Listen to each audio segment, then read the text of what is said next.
What would you do if the man you loved and the daughter you raised betrayed you in the most unthinkable way? At 58, Claudine Harris thought she had finally found happiness. But when a dark family secret came to light, that her husband had fathered her daughter's twins, love turned to rage, and rage turned to blood. This is a true crime story of betrayal, obsession, and a mother's deadly revenge. Stay tuned because the ending will leave you speechless. Some secrets rip families apart, and once exposed, they destroy everything in their path. Claudine Harris never imagined that the man she loved and trusted more than anyone, and the daughter she sacrificed everything to raise, would betray her in a way so deep it would drive her to murder. At 58 years old, Claudine believed her best days had already passed. She had raised her daughter alone since she was barely out of her own teenage years, working 2 jobs to keep the lights on. During the day, she answered phones and filed papers at the elementary school office, and at night she scrubbed classrooms and polished floors until her knees ached. Love was a dream she had long stopped chasing. She poured every bit of herself into Tiana, convinced that her child's success would be her reward. When Reggie Harris walked into her life, it was like the sun broke through a storm that had lasted decades. He was 45, tall and broad-shouldered, with a deep laugh and hands rough from construction work. He came to fix her porch one humid afternoon, and while he hammered and sanded, he talked to her in a way that made her feel seen. When he told her she deserved more, that she deserved to be cherished, Claudine's heart stirred for the first time in years. He was younger, yes, but the way he looked at her erased the lines on her face and made her feel like a woman again, instead of just a mother and a worker. Her friends warned her. "Claudine, that man is too young. He's going to use you up." But she ignored them. She wanted to believe in love again. They married 6 months later in her backyard. It wasn't grand, but it was enough. Claudine wore a pale blue dress and felt like a bride for the first time in her life. Reggie kissed her with a tenderness that made her believe all the whispered doubts were wrong. For a while, everything seemed perfect. Reggie worked odd jobs, but always came home with a smile for her. He cooked sometimes, fixed the little things around the house, and called her his queen. Claudine had finally found her happily ever after. Meanwhile, Tiana was carving out her own path. At 23, she was beautiful, headstrong, and always hungry for attention. Claudine tried to guide her, but Tiana lived fast. Still, when she met Derek Johnson, things seemed to calm down. Derek was 27, steady and respectful, a banker with a quiet determination. He adored Tiana, overlooked her flaws, and offered her a future Claudine had always wanted for her daughter. They married quickly, and when Tiana gave birth to twins a year later, a boy and a girl, everyone celebrated. Claudine cried tears of joy when she first held Caleb and Chloe. At last, after years of sacrifice, her family felt whole. By the time the twins turned 2, they had become the center of everyone's lives. Caleb was mischievous, climbing onto tables with a grin that dared anyone to pull him down, while Chloe followed Claudine everywhere, her little hands tugging at her grandmother's skirt. They filled the house with laughter, noise, and love. Claudine spent every free moment with them, rocking them to sleep, buying them little outfits, spoiling them in ways she never could spoil Tiana when she was young. To Claudine, they were blessings, proof that her life had been worth it. But happiness has cracks, and sometimes those cracks spread until they shatter everything. Derek noticed first. He loved the twins deeply, but he couldn't shake the gnawing questions in his gut. Caleb's skin tone was darker than his and Tiana's, his features sharper, familiar in a way that made Derek uneasy. Chloe's eyes were wide and almond-shaped, her smile carrying hints of someone else he couldn't name at first. At family gatherings, people sometimes commented innocently, "They look like their granddaddy." Derek laughed it off, but the words lodged like stones in his chest. He replayed memories, did the math. He had been away for weeks on a work trip around the time Tiana became pregnant. He remembered missing her, calling her every night from a lonely hotel room. But somehow she had conceived while he was gone. He wanted to dismiss it as paranoia. Genetics are strange, he told himself. But unease became obsession. Tiana brushed off his questions with irritation, saying he was imagining things. But she was always on her phone, always stepping out of the room for quick calls. At night, she turned away from him in bed, clutching her phone like it was more precious than his touch. One evening, while she bathed the twins, Derek gave in to temptation. He searched through her drawers, hands trembling, heart racing. That's when he found it, a phone he had never seen before, buried under a pile of clothes. He unlocked it, and his blood ran cold. The screen lit up with messages that made his stomach turn. Words of longing. Plans made when he was out of town. Can't wait to see you tonight. I love you more than you know. And then the photos. His wife, the mother of his children, lying in bed with Reggie, her stepfather, his mother-in-law's husband. Derek's vision blurred as bile rose in his throat. Every puzzle piece clicked into place with devastating clarity. The twins weren't his. They were Reggie's. He sat on the edge of the bed, shaking, sweat dripping down his forehead as he scrolled through months of evidence. The betrayal was too big to confront alone. He could not look Tiana in the eye, not after what he'd seen. He could not face Reggie without wanting to tear him apart. But there was one person who needed to know. The one who had sacrificed everything for her family. The one who believed she had finally found love. Derek knew the truth would break her heart, but he couldn't stay silent. She had to know what her husband and her daughter had done. Derek couldn't sleep that night. The images on the hidden phone haunted him. Every text message burned into his mind like acid. He lay awake staring at the ceiling, listening to Tiana's breathing beside him, wondering how she could sleep so peacefully after destroying everything they had built. By morning, his decision was firm. He wasn't going to confront her yet. He would go to Claudine first. She deserved the truth, and she deserved it before anyone else. Claudine was in her kitchen that Thursday evening, stirring a pot of collard greens and humming to herself. Reggie would be home soon, and she had just set the cornbread in the oven when her phone buzzed. It was Derek. "Ma," he said, his voice tight, "can you sit down? I have something to tell you." Claudine's heart skipped. She knew by his tone this wasn't good news. Derek's words came slow, heavy, each one a stone on her chest. He told her about the suspicions, about the odd features of the twins, about the hidden phone he discovered in Tiana's drawer. Then he told her what he found on it. Messages, photos, proof that Reggie and Tiana had been together. Claudine froze, her spoon slipping from her hand and clattering onto the stove. "No," she whispered, shaking her head. "No, not Reggie, not my Tiana." But Derek's trembling voice insisted. He sent her the screenshots, the images that had ripped his own soul apart. Claudine's phone buzzed over and over as the messages poured in. Her knees weakened as she scrolled through them. "Can't wait to see you tonight. Derek's out of town, perfect timing. I love you more than you know." And then the photos. Her daughter in bed, her husband's arms around her, their faces close, smiling. Claudine's vision blurred with tears. She dropped into a chair, clutching her chest as if the betrayal had pierced her physically. She thought she might stop breathing altogether. For years she had welcomed Reggie into her home, trusted him with her heart, trusted him with her only child. For years she had defended Tiana against every rumor, every critic, and now they had turned her into a fool. Claudine sat in the dark until Reggie's truck rumbled up the driveway. He came inside whistling, smelling of sweat and sawdust, his smile wide as he called her name. She didn't move. "I'm in the living room," she said, her voice cold. Reggie stepped in, confused by the lack of lights. "Baby, why are you sitting in the dark?" He flicked the switch, but she stopped him. "Leave it." Her face was half-shadowed, her eyes shining with tears she refused to shed. Reggie's grin faltered.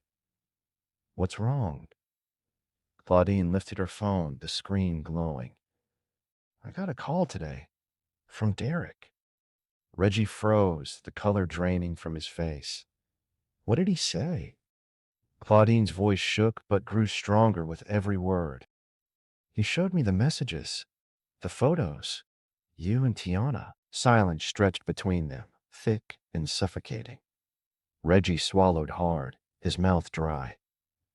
"It was just one time," he stammered. "A mistake. I didn't mean—" Claudine's laugh cut him off, bitter and sharp. "One time? Then why do I see years of messages? Why do I see 3 babies worth of lies? Her voice cracked on the last word, but her fury blazed. Reggie dropped his gaze, muttering excuses, blaming temptation, blaming Tiana. She came on to me. She wouldn't leave me alone. I tried to stop it. Claudine shot up from her chair, pointing a trembling finger at him. Don't you dare put this on her. She was 19, Reggie. You were a grown man. You were my husband. You should have said no. Reggie's eyes filled with tears, but Claudine saw only a stranger before her. Get out, she spat. Get out of my house. Out of my life. Pack your things tonight. Reggie tried to reach for her, but she jerked back as if his touch would burn her. Don't you touch me. Don't you ever touch me again. He backed away, his shoulders slumping, but in his eyes a flicker of something darker appeared. Panic, fear of what losing her would cost him. Claudine didn't care. She stormed into her bedroom, slamming the door and locking it. For the first time in her life, Claudine Harris realized love could be poison and family could be the sharpest knife in the back. Upstairs, the twins slept peacefully, unaware of the storm that was about to tear their world apart. Claudine barely slept that night. Every time she closed her eyes, the images from Derek's phone flashed across her mind. Her husband and her daughter tangled in sheets, laughing, whispering words of love they had never whispered to her. She would sit up in bed, clutching her chest, her breath catching like the betrayal itself was crushing her lungs. By morning she felt hollow, her stomach twisted in knots, but her rage was solid, like iron in her chest. Reggie walked around the house as if nothing had happened. He tried to joke with her, tried to brush her shoulder with his hand, but she pulled away each time until his grin broke and his jaw clenched. His voice shook as he tried one last time. Baby, I know you upset, but can't we just talk this out? Claudine turned to him with eyes like steel. Talk? After everything I seen with my own eyes? Don't you dare stand here and pretend you're still my husband. Later that morning, Claudine called her best friend Rosa May. Her hands trembled so badly she nearly dropped the phone, but her voice was sharp with fury. Rosa, he been sleeping with Tiana. Those babies, they his. Rosa gasped so loud Claudine pulled the phone from her ear. Lord have mercy, Claudine, you serious? Claudine's voice cracked but grew harder as she spoke. Dead serious. I seen the proof. Derek found it. Pictures, messages, years of them sneaking. All this time I've been rocking them babies to sleep thinking they my grandbabies, and they his. Rosa whispered through tears, Girl, I don't even know what to say. Claudine's hand shook as she wiped her face. Don't say nothing. I'm divorcing him. I'm cutting him off. He won't get a dime out of me. When Reggie came home that evening, Claudine waited for him in the kitchen, her eyes swollen from crying, but her voice steady. I'm filing for divorce. Tomorrow, I'm changing my will. I'm freezing our accounts. You won't see a penny from me. Reggie dropped his lunch pail on the table, his mouth falling open.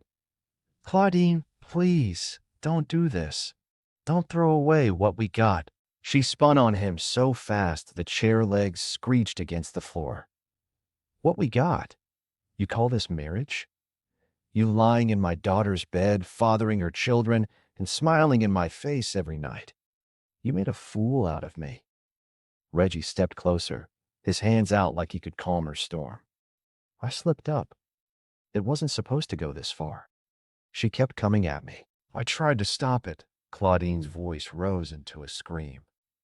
Don't you dare blame her. She was 19, Reggie. 19. You were a grown man. You were my husband. You should have said no. His lips trembled. I love you, Claudine. I still love you. I messed up, but I need you to forgive me. Claudine's laughter came out bitter, broken. Love? Don't say that word to me. You don't know the meaning. If you loved me, you would have protected me. If you loved me, you wouldn't have destroyed me. She pointed a shaking finger at him. You go and buy tomorrow. And when I'm done with these papers, you'll be left with nothing. His face twisted, the tears vanishing as cold anger replaced them. You can't cut me off. We married.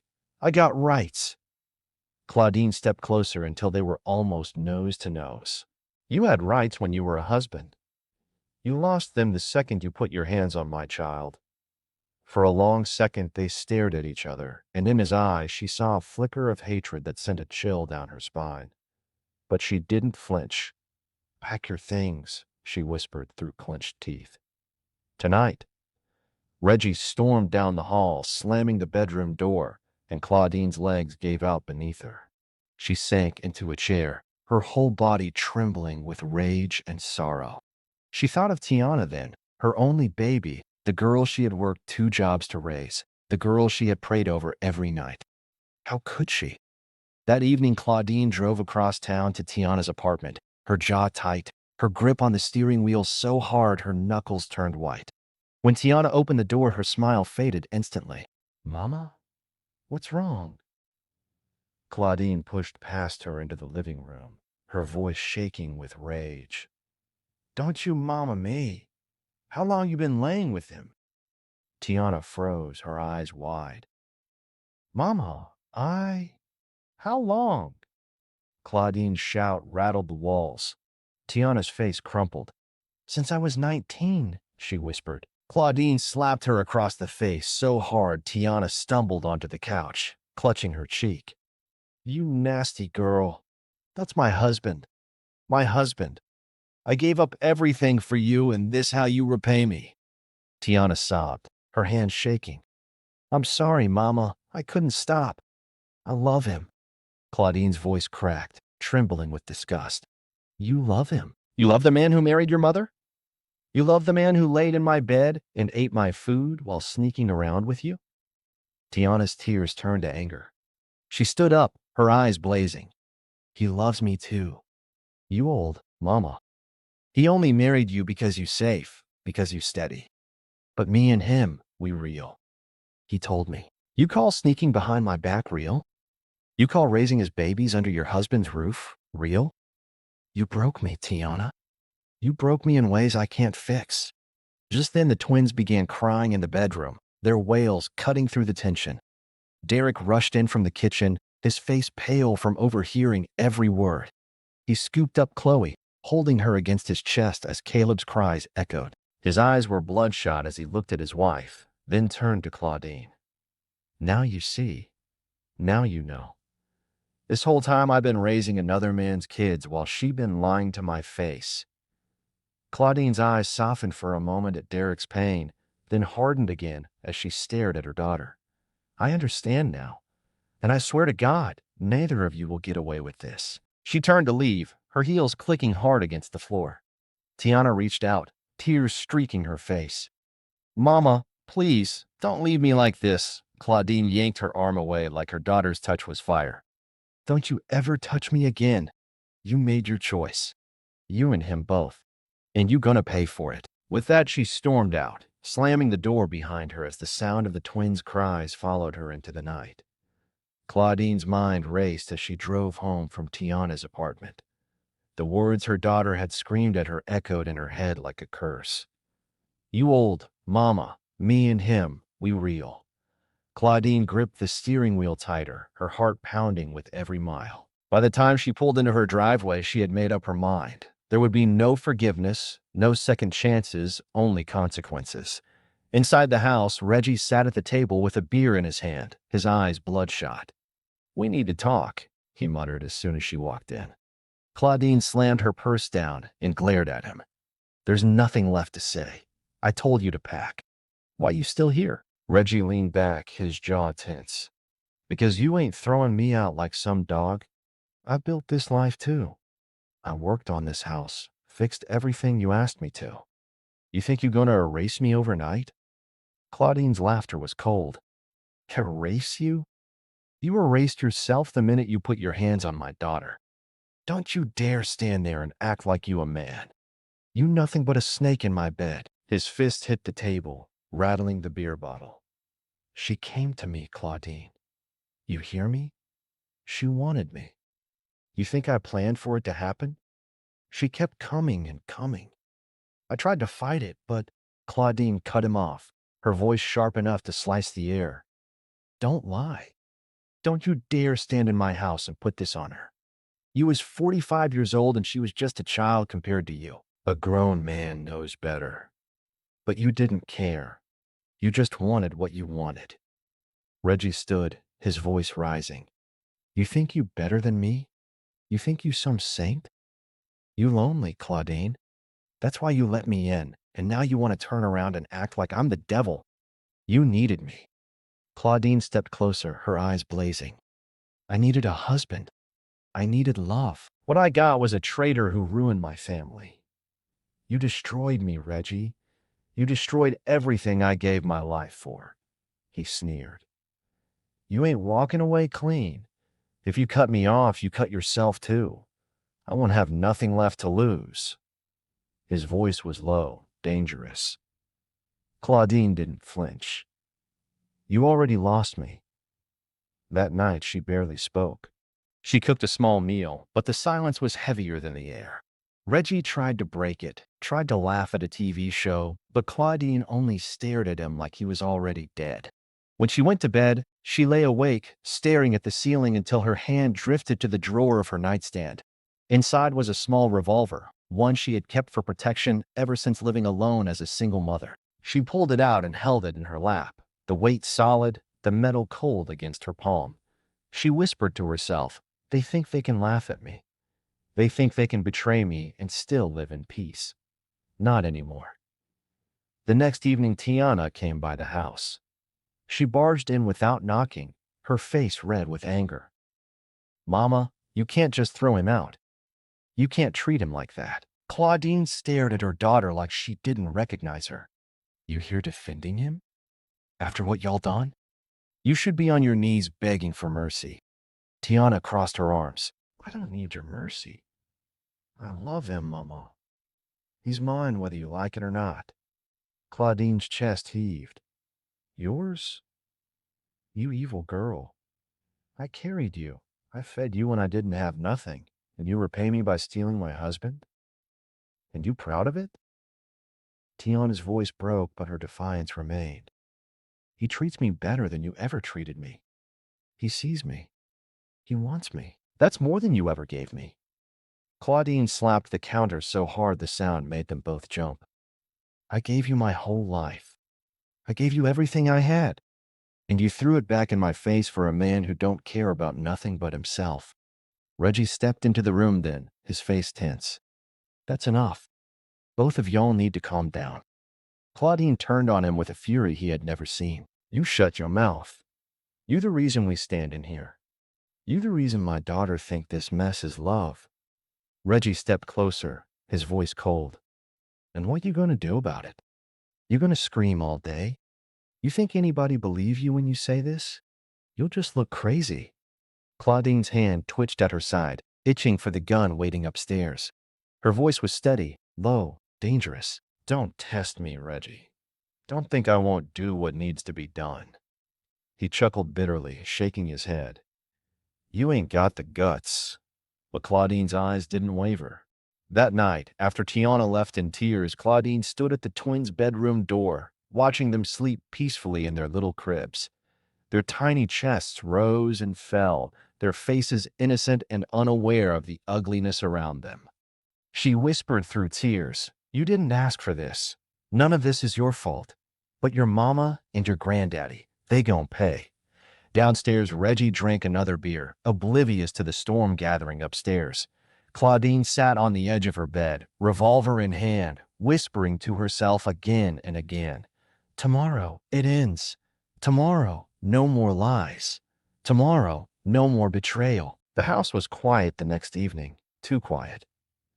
Reggie sat in the living room watching television, a half-empty beer in his hand, when Claudine walked in. Her face was blank, her movements slow, but her heart thundered in her chest. We need to talk, she said flatly. Reggie sighed, not even looking at her. Ain't nothing left to say, Claudine. You either get over it or you don't. But I ain't leaving. Claudine stepped closer, her hand hidden behind her back, gripping the cold steel of the revolver. You left me a long time ago. You left the moment you touched my child. Reggie laughed bitterly. You still stuck on that? Tiana's a grown woman. She knew what she was doing. His words were gasoline on her fire. Shut your mouth, Claudine screamed, her voice echoing off the walls. You ruined my life. You ruined my daughter. You ruined everything. Reggie finally turned to her, his smirk fading when he saw the gun in her hand. Claudine, put that down. But she didn't. Her hands shook, but her eyes were steady. You think I'm weak. You think I'm some old fool you can play with. But tonight you learned. The front door opened suddenly. Tiana stepped inside, her face streaked with tears. Mama, please, stop this. Don't do something you can't take back. Claudine's fury snapped toward her. How dare you come in here and beg me after what you'd done? You betrayed me, Tiana. You spit on everything I gave you. Tiana's voice cracked. I love him, Mama. I can't help it. Please don't hurt him. Reggie rose slowly from his chair, trying to edge closer. Listen to her, baby. You don't want to do this. Claudine's eyes darted between them, her chest heaving. You two think you can stand there, side by side, like you ain't destroyed me? Like you ain't laughed behind my back while I kissed those babies? You think I don't see what y'all did? Tears blurred her vision, but the rage carried her forward. Reggie reached a hand toward her. Claudine, give me the gun. Her finger tightened on the trigger.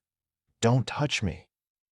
The shot rang out, deafening, smoke filling the room. Reggie stumbled back, eyes wide with shock, clutching his chest as he collapsed to the floor. Tiana screamed, rushing to him, dropping to her knees.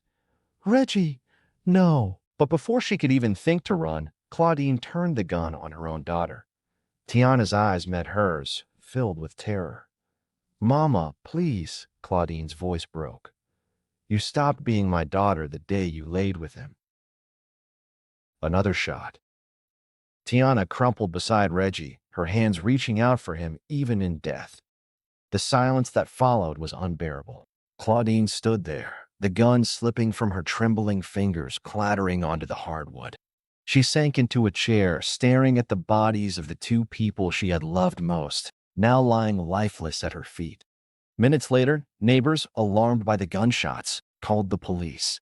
Sirens wailed outside, red and blue lights flashing through the windows. Officers stormed in, guns drawn, shouting commands. Claudine didn't resist. She raised her hands slowly, her face blank.